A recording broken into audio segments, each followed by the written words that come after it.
What's going on, everyone? Thanks for stopping by the channel. Like, share, and subscribe while you're here. Be sure to check out all my other content. I've got lots of other videos going on, and the channel is almost monetized. So please, it would mean a lot to me if you could help. If you could help out and just go watch some videos, put it on mute so you don't have to hear my annoying voice. I don't care.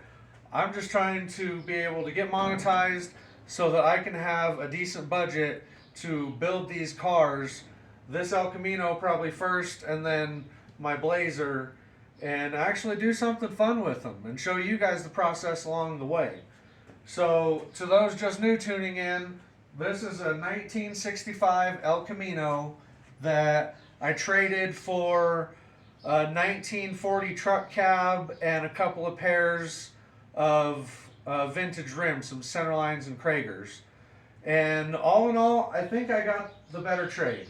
And sorry to Team Mustang, who voted in the community poll about whether or not it was going to be this El Camino or I think a 66 Mustang. I think this is the better choice because I don't have anything for Ford stuff. I'm pretty much exclusively Chevy right now. So even trying to go rescue that thing from having a blowout that I showed you guys in my other video, it just wouldn't have even been possible. I wouldn't have even had a rim to do it. As it was, I was able to pop a tire off the Blazer and away I went. So we're going to do a walk around on this video of as much as we can see. I got a flashlight. We're going to try and haul up under there and do what we can. But all in all, I think it's a lot more complete than even I could see in the picture, because all I could see was the grainy picture I posted for you guys too. So it's really more than I even thought it was going to be. And a lot of you guys are going to say, "Oh, that thing's pretty rough." Well, actually, for what I want to do, it's not that bad, because I'm not planning on doing a nice restoration to it. I'm not putting in matching A-body, whatever, period correct stuff. I don't care. I'm going to go to the junkyard. If it fits, I sits. That's the rule.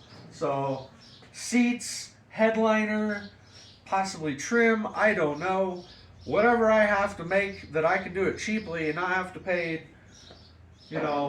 $150 for a set of taillight lenses or something crazy. I'm not going to do it unless I have to. So there's going to be a lot more junkyard parts, scrounging, all that kind of stuff you guys like on this channel. So, as a matter of fact, I have a couple ideas of where we can go to get some parts for this, because as you can see, it needs all its glass and a few other parts. But we'll get to that in just a minute. Thank you so much, everybody. The channel is almost monetized, and which is, it's like a dream come true. I can't believe it. So if you guys could just watch more of my content so that I get over my watch hours, and subscribe. We're doing a safe opening. There's a safe back there you can spot if you're real sharp-eyed, and we're going to do that opening at 10K, and I'm even going to announce a giveaway soon. So, there's a lot going on here. I really appreciate it, everybody. Thank you so much. Alright, so now that you don't have to see me, let's do a quick walk around on the car. So we're at the front, and I'd probably say, as far as exterior dents, this is one of the most crunched parts on the car. Something got it pretty nasty, but I think I can get in there and straighten some of that back out, bend some of that chrome back, and it'll look just fine. So, and I'm not trying to keep any of this factory original, like I said. I'm probably going to end up blacking out a lot of stuff and having fun with it, because my main goal is to stop existing rust from rotting through, but leave enough of a patina so that I don't have to paint it just yet, and it'll still look kind of cool. Because my daughters are already like, what color are we painting it? And I'm like, sorry, girls, I don't know yet. That may wait. But there's some spots on it that I'll show you. There's some rust that I can't ignore. Like, I can't ignore the rust in these window channels.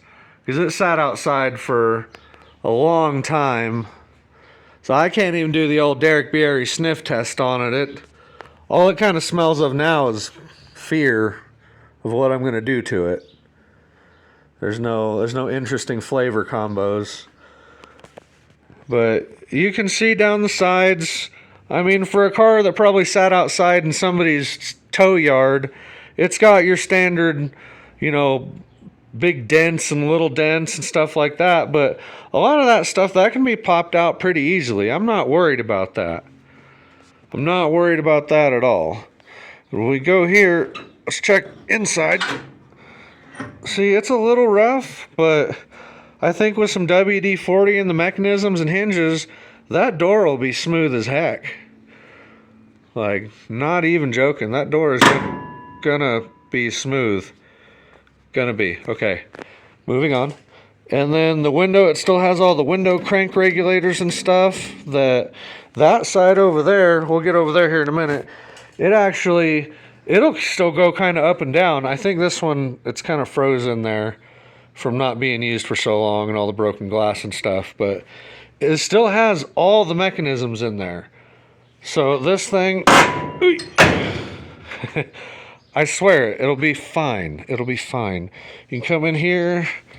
Interior door handle, what do you do? Oh, you must be locked. Oh, haha. Oh, never mind. Never mind. Another time.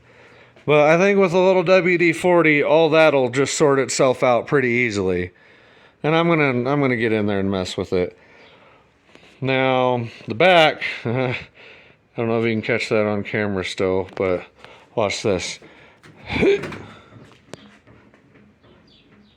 So, if you can guess, there's no shocks in this thing, like nunskis.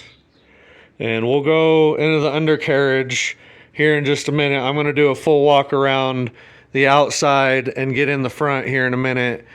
And then last we'll get in the engine compartment, but it's not going to be, for the faint of heart, that's for sure. But there's a rear bumper, It's got one. It might be a little bent, but I don't care. Got dang solid on there. That right there is the front bumper with one good lens, two good lens. So there's a good front bumper for it. That's a tailgate. And this red tailgate just tickles me because I used to watch a lot of My Name is Earl. And he had, I think, like a mid-70s El Camino with a red door. So mine having a red tailgate is just hysterical to me. And I just love it. Oh, wait, there's a couple other things up here. So we had... Oh, there's an exhaust manifold in there. That's handy. And then we had what looks like the heater box and a little heater motor guy there, a little squirrel cage, which I imagine would go back here with this. So I can probably put a full heater and AC system in here if I want to, which I probably am, because it may get a little 5.3 LS overdrive AC, the works, out of the junkyard for like $500. You pull and pay, You almost can't beat the deal, the parts, all, I might do it, guys. Oh, a wing window. Yay, I got a spare. Those are awesome. Oh, I got some trim in here. Yeah, look at that. Body by Fisher. I love seeing that Body by Fisher stuff on these old cars. And then what else we got? We got a fan shroud there. That's the tire that got mulched on the way here. Sorry, I'm having to scoot a bit at a time. I need tail light housings because somebody, of course, busted the taillights out of it. You know, what are you gonna do? But the trim, like all the trim on here is actually pretty good. Like even this bedside trim, for being an old pickup car, like the fact that it even has like trim with chrome on it, like is really awesome. Not to mention the quality of the other trim on the car. Like in all the other places, the trim is actually really, really nice. Like surprisingly nice. And oh, here's another little crinkle guy. But most of these dents will pop right out, dude. Like there's not gonna be a lot to it, and I'm not planning on doing a lot of body work just yet. Oh, here we got some rust. Oh no, that's not even rust. That's somebody grinded on it. What the? Oh no, it might be Bondo. Yeah. Oh yeah, that's Bondoed. So there might have been a little rust. But see, we got trim for days on this thing. And now the driver's door, it still has good body gap and everything, like good panel gap. The only thing wrong with it is it's missing its striker plate thing right here. So I don't know what the deal with that is, but that'll be easy to fix. And then just like the other side, I'll have a nice working door, like a little bit of maintenance and fresh glass. And these doors, well, and you know, weather stripping of course, but you know, a little bit of TLC and all these like doors and windows, like this car will shine right up. But let's get into the interior. You're gonna see some of the ugly now. Not the ugliest I found, but some of it. So there you see the daylight. I don't know why my camera's not autofocusing. There we go. So I don't know. I think these are drain holes, or maybe like seat mounting holes. Come on, camera. They go in the bottom of this, but you know, there's still a little bit of rust that could be patched up pretty easily. But from what I can tell, the sharp-eyed viewers will have noticed already that this floor pan is red and this car is tan. So somebody has come in here and booger welded in another floor pan. And I mean boogered. Come on, camera, cooperate. Yeah, so I'm gonna have to really get in here and grind some stuff, finish welding it maybe, because it looks like they started to finish welding it up there and then just left it and didn't coat it and it started to rust again. So I think a lot of it I could just finish weld it and seam seal it, because there's like, let's see if I can see, can you guys see over there?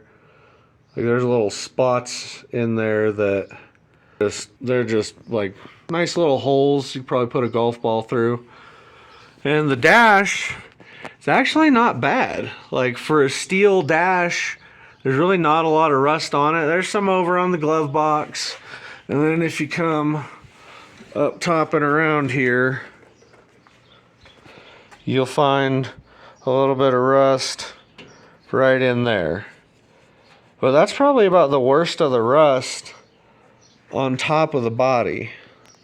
Like there might be a little something going on in here, but I'll clean out all these window channels and they'll be just fine. Clean that off, see if I can't make a tiny little patch for that, and then you know booger it in myself. I mean, I went and got the cheapest, it was like $89, $99 Harbor Freight welder one time to make my grill forge, knife making forge out of an old grill. And that's about all I've used it for so far, but it's not the greatest. So here's kind of what I was thinking with why doing the LS swap, because there's literally no gauges, there's no electronics, there's no there's no nothing. There's barely even wires back to the tail lights.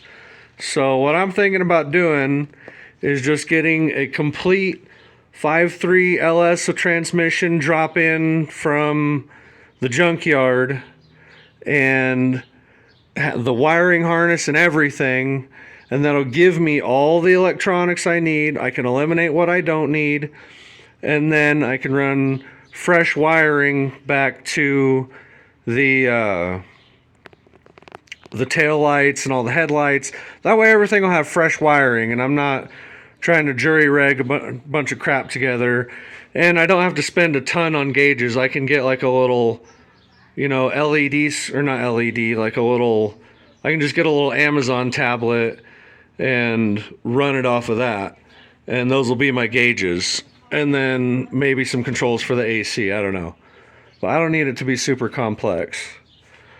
But we do got a steering wheel. Alright. Yeah, there's no headliner interior to speak of. I'm probably just going to go get some seats from, like, I don't know, a Honda Accord.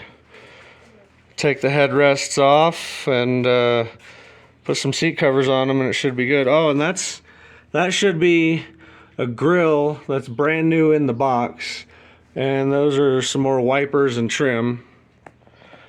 But that's about it for the exterior. It's, you know, like I said, pretty straight.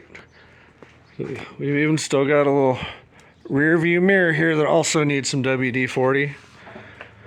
But, alright, well, let's get going on the underside and see what we got, and then we can get into the engine compartment. Alright, so I changed my mind. I was going to make you guys wait till the end of the video to see the engine compartment, but you know, there's really not a lot going on, and I think what's going on underneath might be a little bit better. So without further ado, ta-da! Nothing. You guys thought I bought a car with an engine and stuff, you sillies. No, what the original plan I wanted to do was I wanted to take the 350 and turbo 350 in the Blazer and slide it right on down into there real quick and easy like. But you know, the more I think about it, the more I'm thinking I'm gonna go a different route, and I'll tell you guys why. For one, I think this was a 283 with a power glide, so that transmission cross member may need to be moved or modified.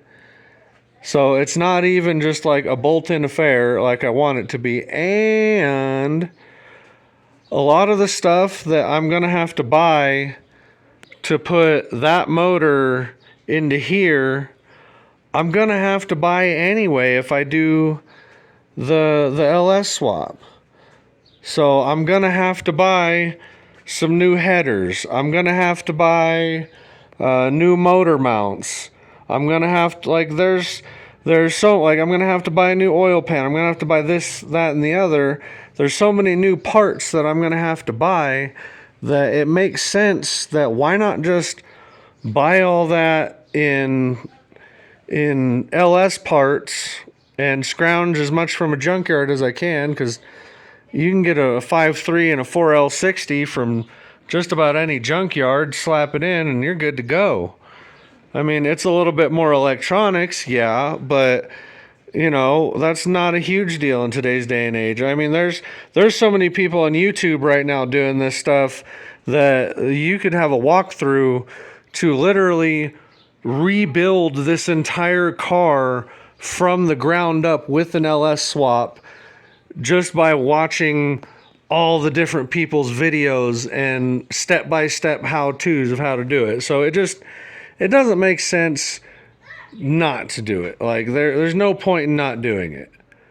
So I'm heavily leaning towards that, because I could probably get that done just about as fast and easy as I could put that 350 from that Blazer in here. Just a little bit more. Well, actually, it's not even going to be that much more electronics, because I've got to go through the whole thing and rewire it anyway. So it doesn't matter one way or another. I'm rewiring a car, I'm rewiring an engine. I mean, actually, I'm probably going to call my buddy Johnny over for that because he's got these little hands that work so great for it. But that's probably what's going to happen there. So the more I think about it, the more it sounds better and better. More power, drivability, fuel efficiency, like it all just starts to make sense. And parts, any junkyard, so it's just making more and more sense to do that. But as far as a foundation goes, like, this is pretty good. Like, there's no major rust or rot. It looks like somebody tried to do a little firewall work there at one point. So I'm not sure what happened there. That's a hole. I'm guessing that's where the heater core and all that stuff goes. But like, I'm looking at the cross member, I'm looking at the frame up top, and none of that is like, I don't see any serious rust or wrinkles from a collision. It's still got its steering box, which is awesome. But something I did notice was these huge solid mounted handmade brackets. Like, what the hey? What are those things? Somebody used them for like forward engine mounts because their engine was just so powerful it was gonna leap out of here or something. I don't know. But oh, look, is that a little sway bar? Oh, okay, so we do got a little sway bar. Awesome.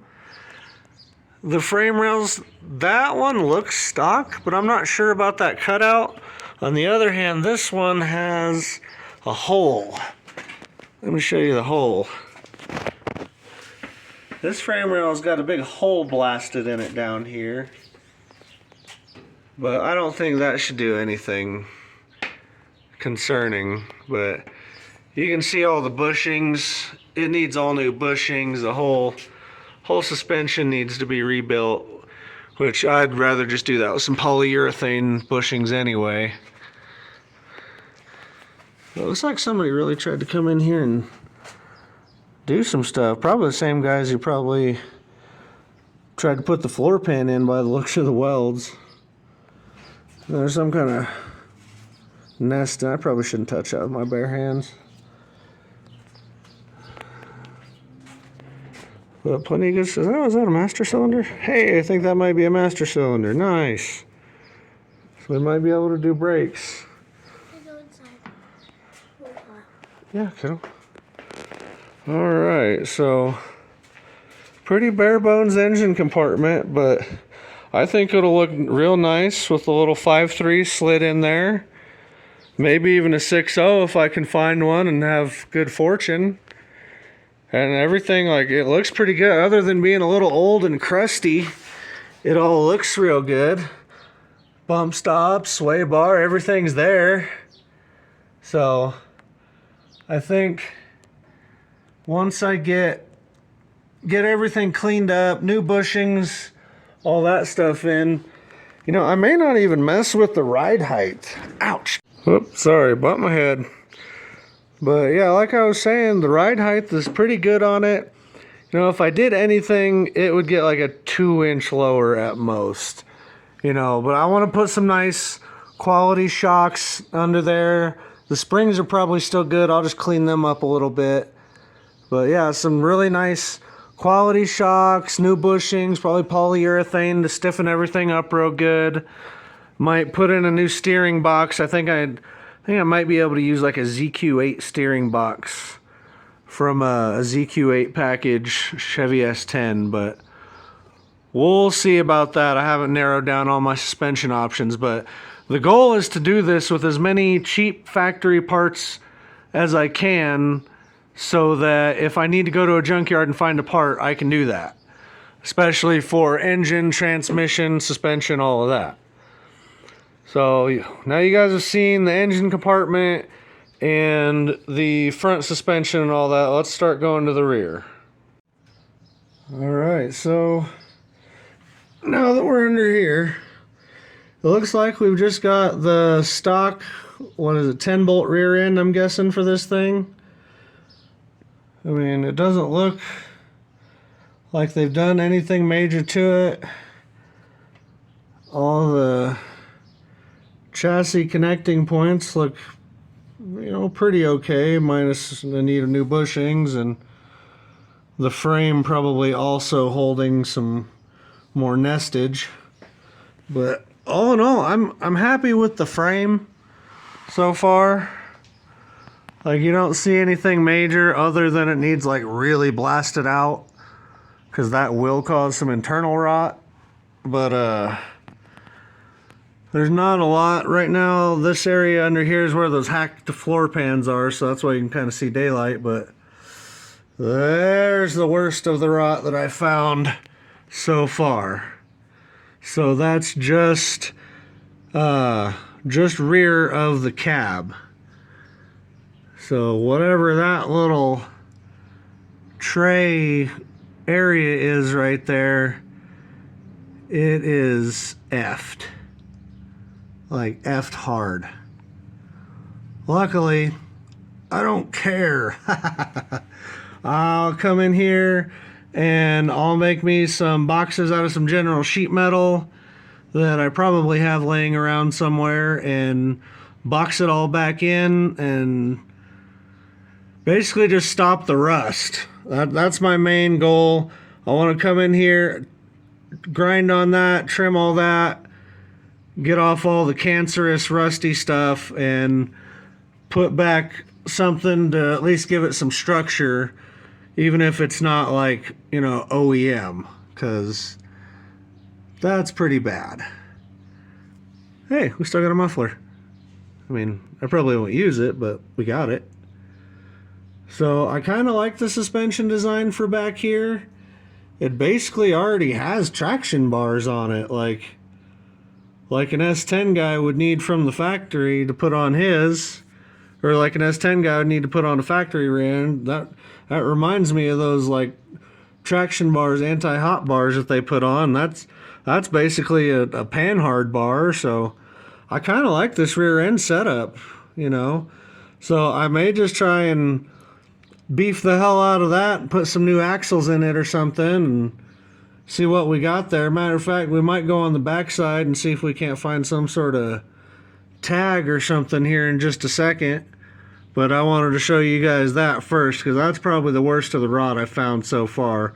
I bet it was probably rotted like that, and then all the floor pans and stuff too were rotted. That's why the floor pans got immediately replaced, but since you can't see that, they didn't replace that immediately.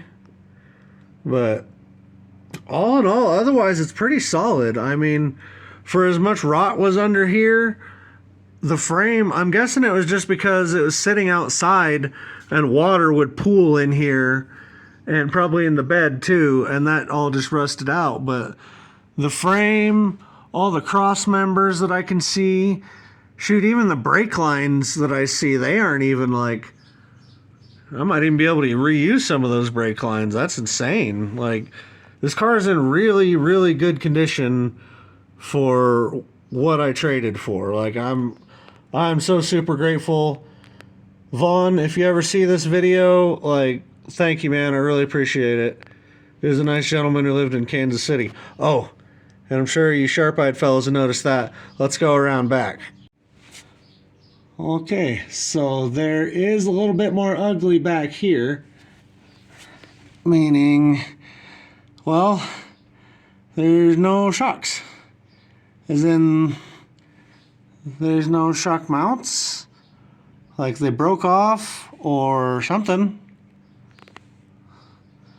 Or the bolts. Looks like the head of that bolt snapped. Oh, I see. Hold on. Looks like the head of that bolt snapped off right there. Or no, what does that?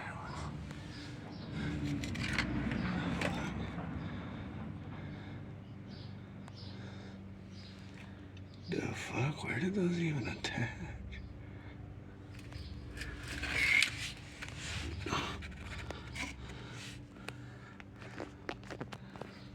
Guessing over there. No. Yeah. Fucking air shocks. Air shocks.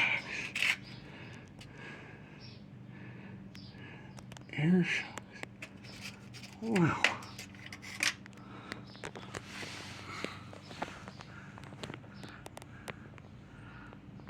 Okay, so we're into the back end now. And if you look there, and you look there, we're about halfway through a shock delete kit. But luckily, I don't want that because I don't enjoy the bounciness. I did notice something kind of neat though when I got way up under here. If you keep looking, the top of those shocks, there's an air line to them. I got to looking closer. Those are freaking air shocks back here, dude. How wicked is that?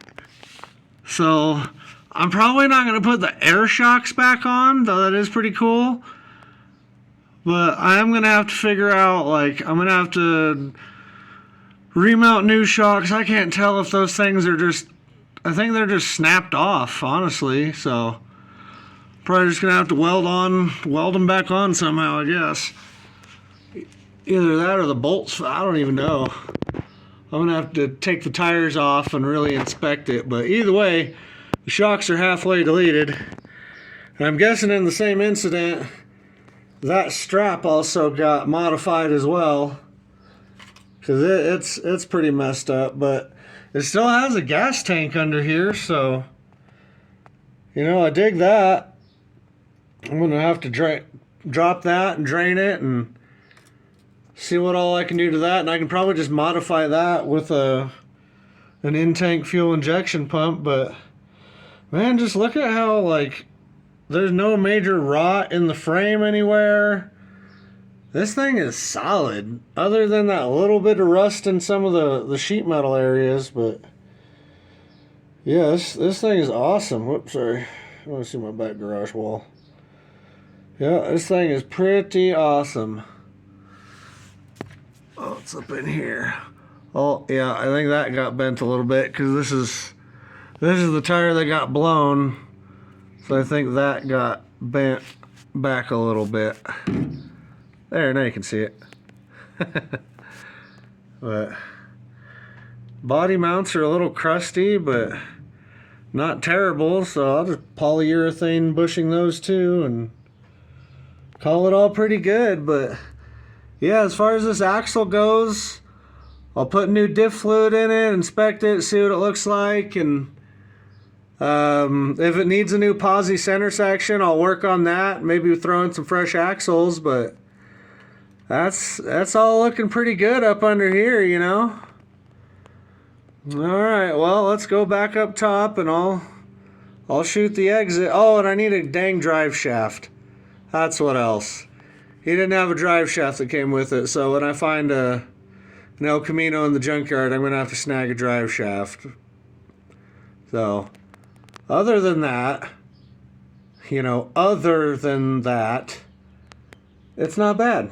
You know, I'm really pleased with it. So let me get back up top real quick. All right, folks. Well, there you have it. Complete walkthrough and breakdown of the 65 El Camino that I just got. I appreciate everybody watching the video. If you watched the whole thing, bravo to you for listening to my annoying voice. I've got some people saying I sound like Hank Hill and all sorts of other stuff, so I appreciate everybody watching. I really do. Subscribe. Make sure to check out my other content. The channel's almost monetized. I've blown past my subscription goal, so now it's just watch hours that are super important. So make sure to watch as much as you can, even if you put it on mute. I don't care. It still helps my channel either way. So once I get to 10,000 subscribers, though, there's a safe right back here in the corner I think I've already mentioned. We're going to open, and I'm going to be announcing a giveaway. So stay tuned for that if you didn't catch that message in the beginning of the video. I just really appreciate everybody. My channel's grown so much lately. It's very humbling. Thank you. Thank you so much. But anyway, enough about me. So everybody and their uncle has been telling me, dude, big block. What are you doing? Big block. And I'm like, dude, gas prices, parts availability. That's really all I got, because, you know, I want a big block too. But I mean, if I can put a little 5.3 LS in here easy, that I'm going to have AC, fuel injection, aluminum heads, junkyard availability out the wazoo. You know, it's kind of a win-win on way more accounts other than, you know, smiles per gallon, because that's all you're getting. You're not getting miles per gallon. I'm sorry.